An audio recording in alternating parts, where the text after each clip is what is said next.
Welcome to the PSC Shooting Club IDPA New Shooter Briefing. Over the next few minutes, we're going to explain some of the key points that you need to be familiar with before you shoot your first IDPA match at PSC.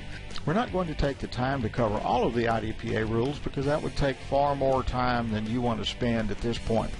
We're going to cover the main points that you need to know, and then you can refer to the IDPA website at www.idpa.com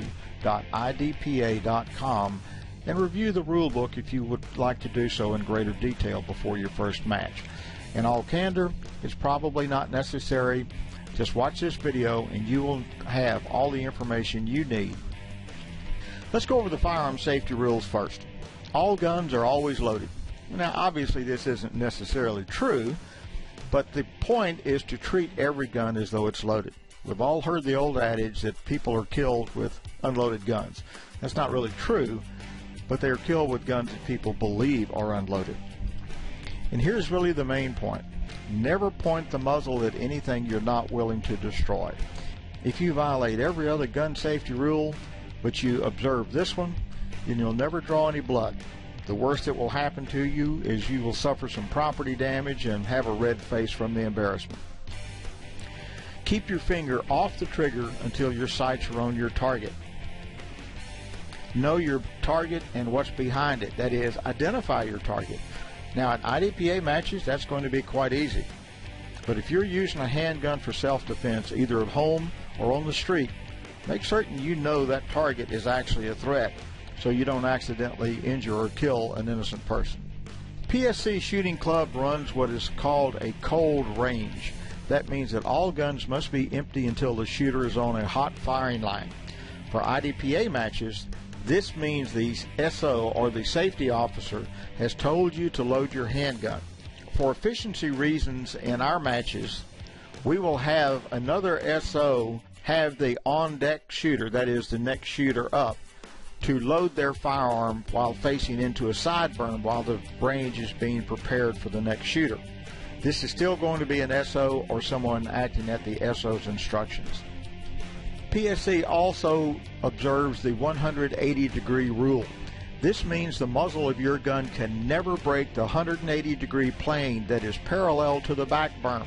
Now in the attached photo, you see this red line that's superimposed on the picture.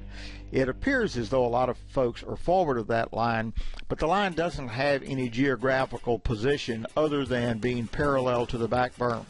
Shooters engaging any targets can never point the muzzle of their gun aft of the 180-degree line represented by the red line here. Now this is a club rule. It's not an IDPA rule, so you may not see this at other clubs. Now in certain scenarios, you may be firing at an angle to the back berm, that is perhaps a 45-degree angle into the side berm.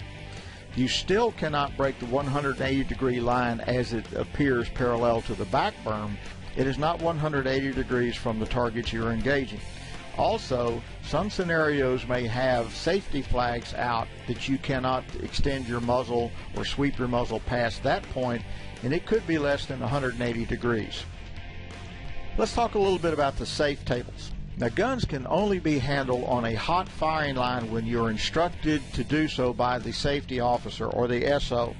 There's one exception to that. You can also have your firearm out and work on it. You can oil it. You can do anything you need to do if you are at a safe table, a safe area. Now in the safe area, you cannot have any ammunition. You can handle ammunition, you can load magazines anywhere and everywhere on the range you like, except at the safe table. That's just the opposite for firearms. You can have a firearm out of your holster or out of your bag only at a safe table or on a hot firing line when an SO instructs you to take the gun out. Let's talk a little bit about the required equipment. You have to have a practical handgun. And by that, we mean a handgun that you would actually carry on a daily basis for self-defense. It must meet the IDPA requirements. There is a gun test box that measures 8 3/4 inches by 6 inches by 1 5/8 inches tall, and the gun must fit within that box. But that's not the only limitation. There are weight limitations, there are limitations on the sights you can use. Basically, they have to be factory, and you cannot use any ghost ring sights or any lasers. There's very limited customization allowed, and if you want to find out in detail what you can do to your pistol, just go to the IDPA website and peruse the rule book. The minimum caliber that you must use is 9mm for a semi-automatic or 38 special for a revolver.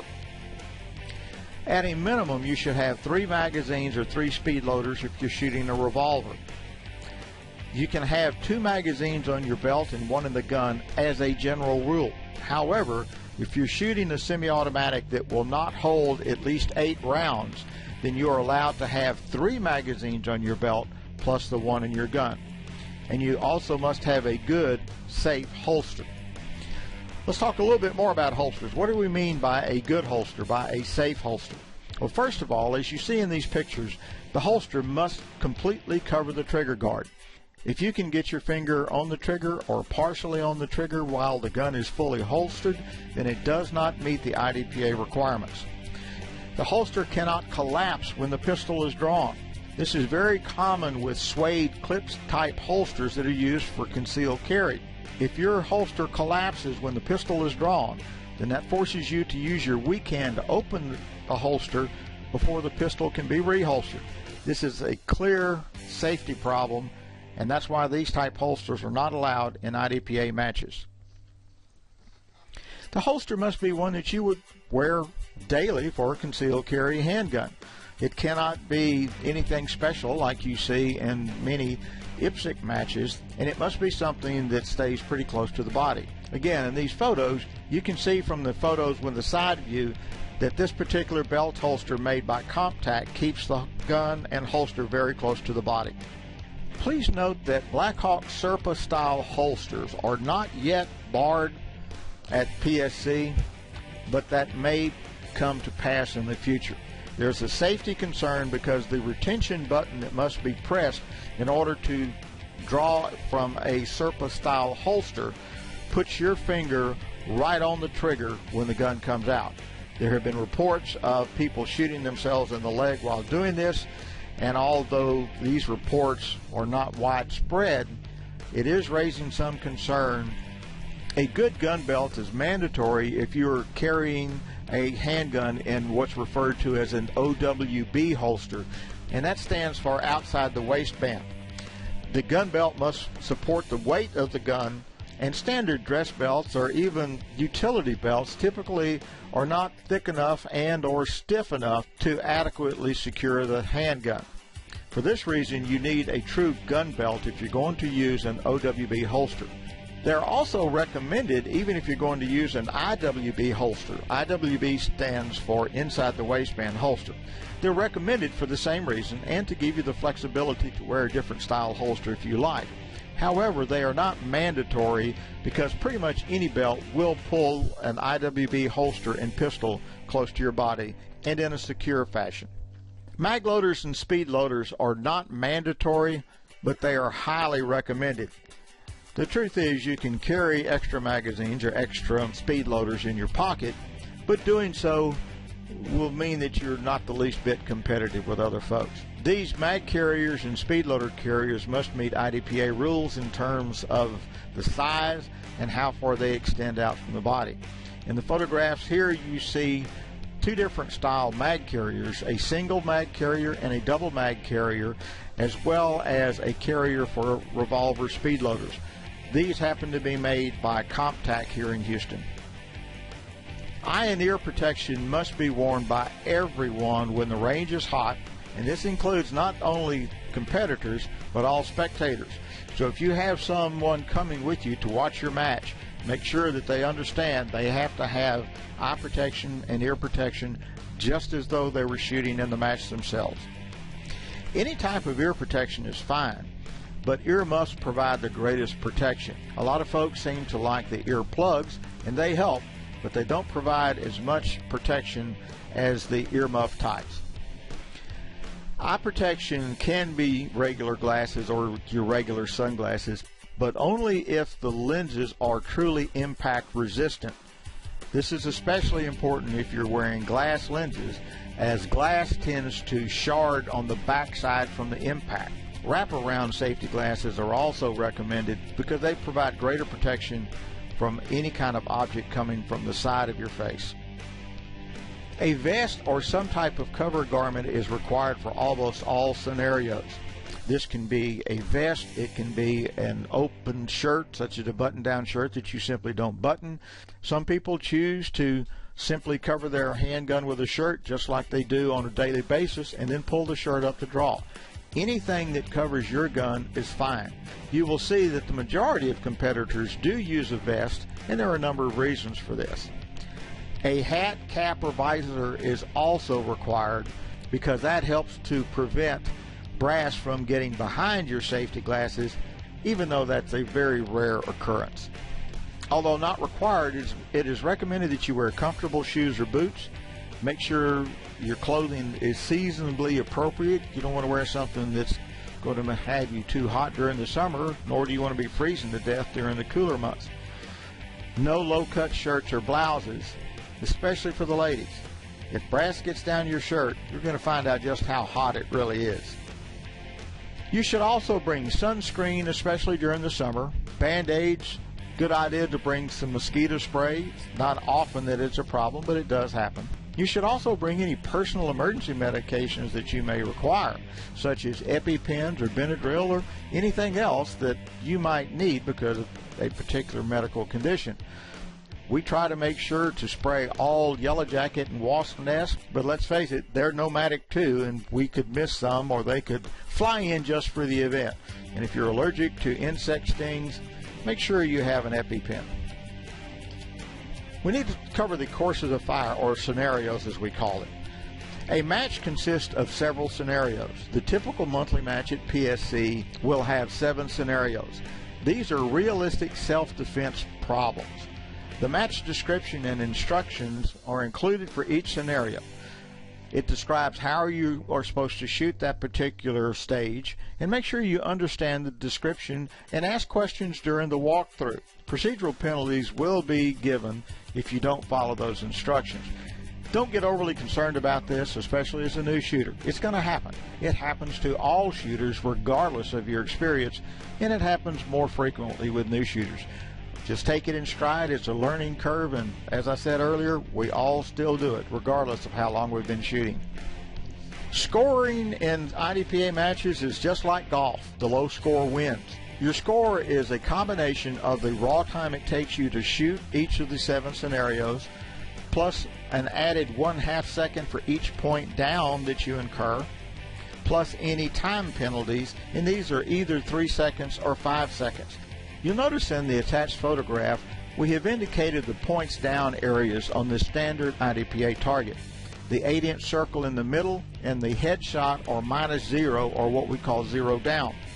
The area just outside the 8-inch circle on the body part of the target is a -1, and you can see where the perforations outline the -1 area. Outside that -1 area is -3 points. Whether or not you can take makeup shots will be determined by the type of scoring being used. Vickers scoring means that the shooter can take as many makeup shots as you like.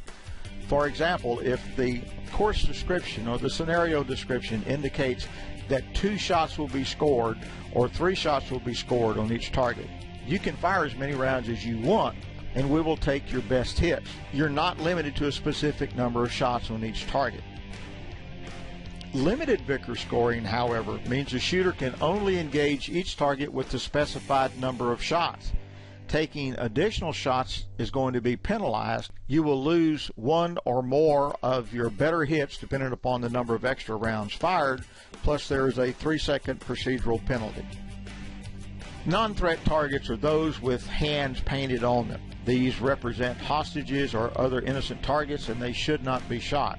They are strategically placed in such a way throughout scenarios that it forces the competitor to think about their backstop.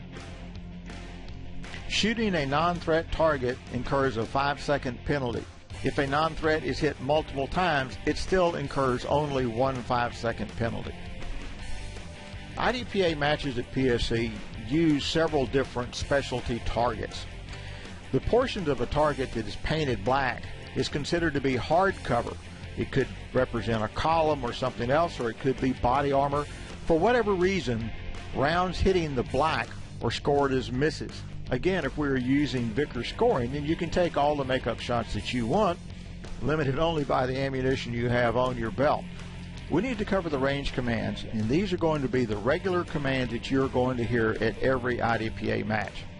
This is just the summary list, and we're going to cover them in detail. The commands we're going to cover are: range is hot, load and make ready, is the shooter ready, shooter is ready, stand by, unload and show clear, slide down, hammer or striker down, holster, and range is safe.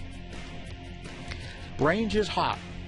This warns all the spectators and the shooter that it's time to use eye and ear protection because shooters are about to begin live fire. As the slide indicates, it applies to all spectators as well as competitors.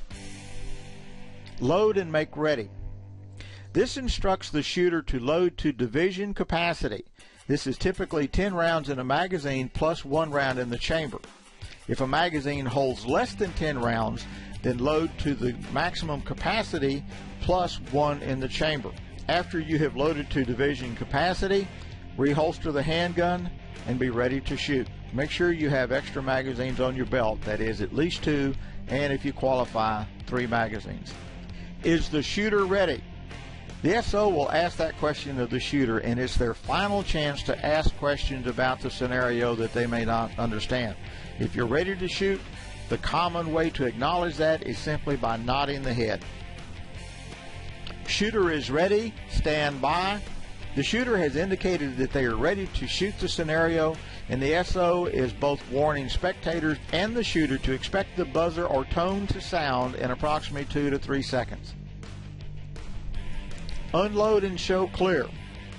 Sometimes you will hear the command, if you are finished, unload and show clear. This command is given when the shooter is finished shooting a scenario. If the SO says, if you are finished, then it may be a hint to a new shooter that they have not engaged all the required targets. Once this command is given, the shooter must remove the magazine from the pistol, remove a live round from the chamber if there is one, lock the slide open, and allow the SO to confirm both an empty chamber and an empty mag well. Don't try to move the pistol around or turn it so an SO can see. All that's necessary is that you hold it straight, pointed at the berm, and the SO can see what they need to see. After the SO has confirmed an empty gun, that is an empty chamber and an empty mag well, they're going to tell you slide down and hammer or striker down. That means close the slide, make sure you're pointing the muzzle at the berm, and pull the trigger. If you have a decocker on your gun, don't use it, and don't lower the hammer with your thumb. The SO wants you to pull the trigger so they hear an audible click. If you have a pistol that will not allow you to dry fire without a magazine, that is, it's got a magazine safety on it, then insert an empty magazine, pull the trigger, and remove the empty magazine before holstering. The final command that you will hear is holster. That simply means to holster an empty handgun. From that point on, do not take your handgun out again until instructed to do so by an SO, or if you go to a safe table. Range is safe. This is not really a command to the shooter. It's a notification to everyone that it's safe to go down and score and reset the range for the next shooter. Eye and ear protection can be removed at this point, which is very common during the warmer months.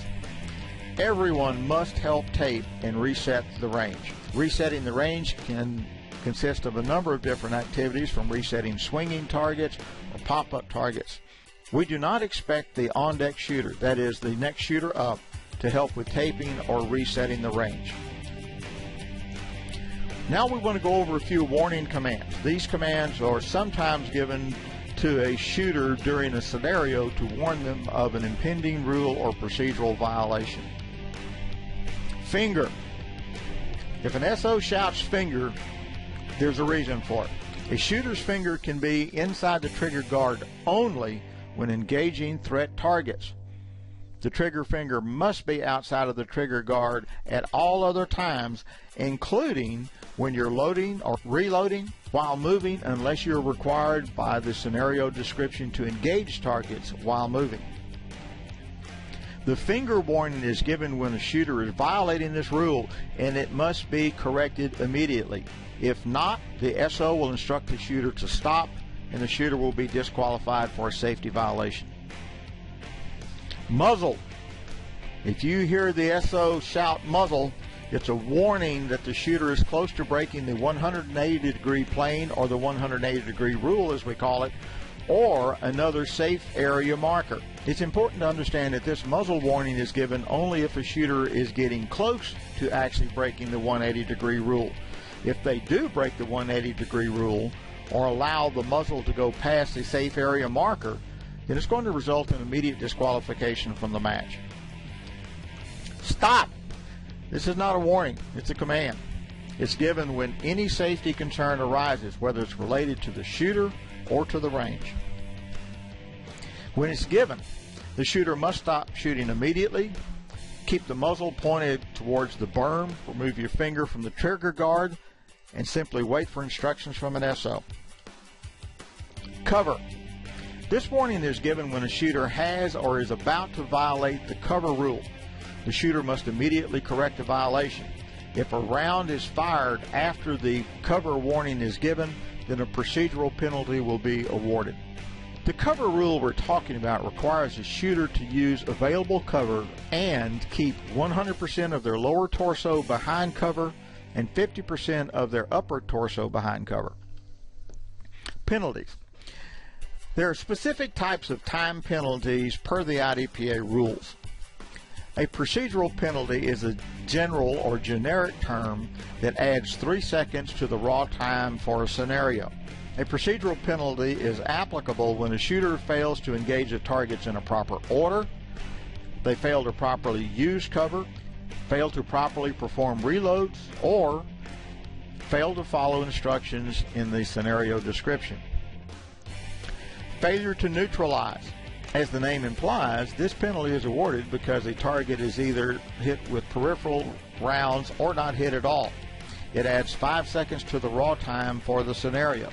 It applies when a target does not have at least one hit in either the 8-inch zero down ring or the head, or in the 1 point zone or down 1 zone.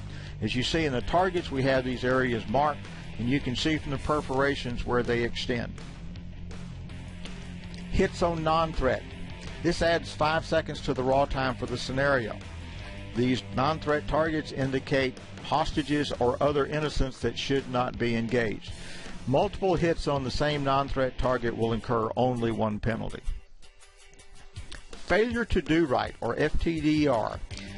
This is a very rarely used penalty, largely because it is so subjective. It adds 20 seconds to the scenario raw time. The goal is to stop shooters from violating the spirit of a scenario or for poor sportsmanship or something like that. It is extremely rare that you will see those penalties awarded at PSC matches. And this is primarily because we have a great group of shooters in our club. Now we need to talk about the types of IDPA legal reloads. There are 2 different types of reloads permissible under the IDPA rules. An emergency or slide lock reload occurs when the gun goes empty and the slide locks back. The shooter can eject the empty magazine and leave it on the ground. In fact, that's what they should do. Insert a new magazine and make sure you do it before leaving cover if in fact you are behind cover. A tactical reload or reload with retention. With a tactical reload, the shooter must draw a loaded magazine from his or her belt using his weak hand, remove the partial magazine from his pistol, and insert the full magazine into the pistol before then stowing the partial magazine somewhere on their body, such as in a pocket, or stuff it inside the belt. It's recommended that you not put it back in a magazine carrier. A reload with retention, although technically the same type under the IDPA rules, is actually a separate type of reload. It's similar to the tactical reload, except that it is not necessary to draw a loaded magazine before removing the partial magazine from the pistol. Just to give you a quick demonstration, we're going to look at a video of a couple of gentlemen that are in the Philippine Army demonstrating the 3 types of reloads that you can use in IDPA competition.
If you watch closely, that soldier did in fact reinsert the partial magazine into the mag carrier.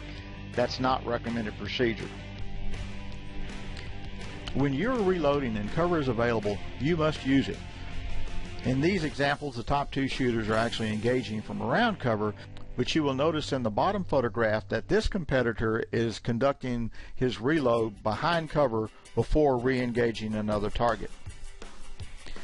If you're behind cover and you're required to leave that cover and either engage on the move or go to a different firing position and engage more targets, you're required to top off. That is, insert a full magazine into your handgun before leaving cover. And this is a good example where you would use a reload with retention. If the shooter runs dry while engaging on the move, if they fail to top off the magazine before leaving cover, there's going to be a procedural penalty required.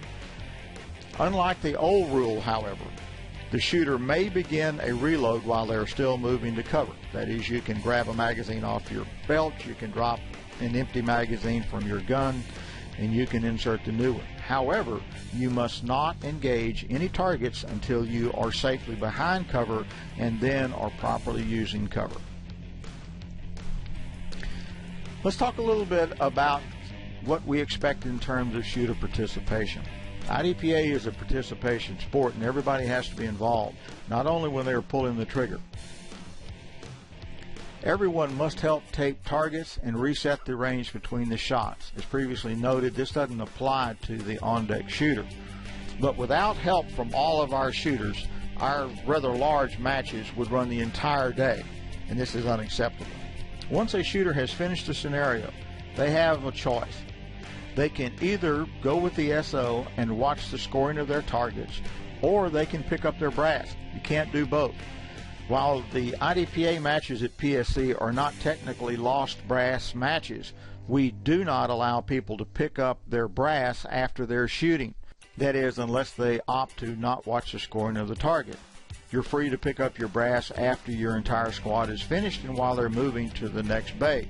However, make sure you don't pick up other people's brass. They may well want to come back themselves after the match. No one is exempt from helping. We don't care who you are or what you are. If you're not the on-deck shooter, you have to help. We also require shooters to help break down the last scenario. That is, the last bay in which a squad will shoot. Occasionally, we understand that people have to leave early, but if that's going to be the case, number one, it needs to be a rare occurrence, and two, you need to let the SO for your squad know that. Also, if you have to leave before the match is over, be sure you stop by the IDPA office and let us know. Otherwise, when score sheets come in, we will think that there's something missing, and we'll be looking for a non-existent score sheet. Let's talk a little bit about how you register and obtain scores after the match. Pre-registration is required, and the scores are not mailed out to anyone. They're posted on the club website. To register, simply go to the PSC website at psc-range.com. Now, the matches are limited to 100 shooters. Registration opens up on Thursday, 9 days before Saturday's match, and it closes at 5 p.m. on the Thursday before the match. The match fee must be paid through PayPal at the time you register, but it's not necessary for you to actually have a PayPal account. You can pay with any credit card. There are no refunds, so make sure you can come. We had a problem in prior years where folks would register, pay the fee simply to reserve a spot without any real idea if they were going to be able to shoot, and then ask for refunds later. So our standard policy is no refunds. Now, this can be waived. If there's a legitimate emergency or something that comes up, certainly we're going to give a refund. But please understand that I had to work is not a legitimate excuse. After the first match, you must be an IDPA member in order to shoot the matches. This is not our rule, that's an IDPA rule. PSC Shooting Club has a rule that all PSC members must be able to shoot any match at the club without joining an outside organization. For this reason, We do not enforce that rule for PSC members, but we do request that they join IDPA anyway. There are a number of reasons to do so, not the least of which, if you ever want to be classified, you must be an IDPA member. Otherwise, IDPA will not accept your classification, and that's what we use to determine your official class for matches. Registration status is verified. People that are volunteering as SOs or on the setup crew do not pay the match fee.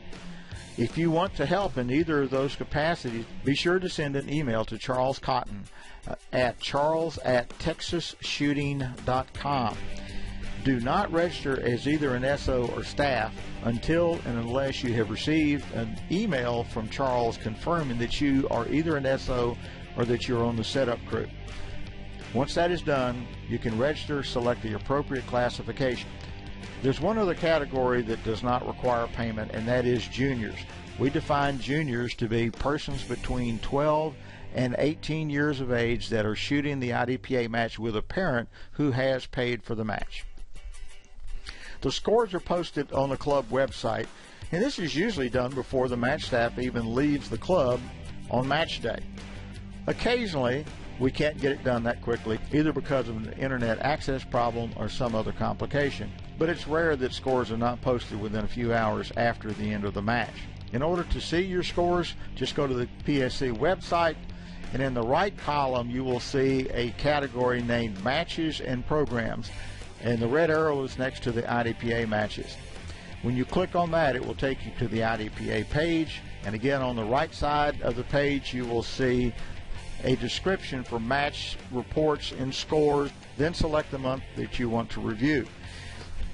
Don't worry too much about the colors of the presentation that you see on these photographs, because the website's going to change. They are pink at the time this video is being made because it is October and we are helping the folks with the Breast Cancer Awareness Month.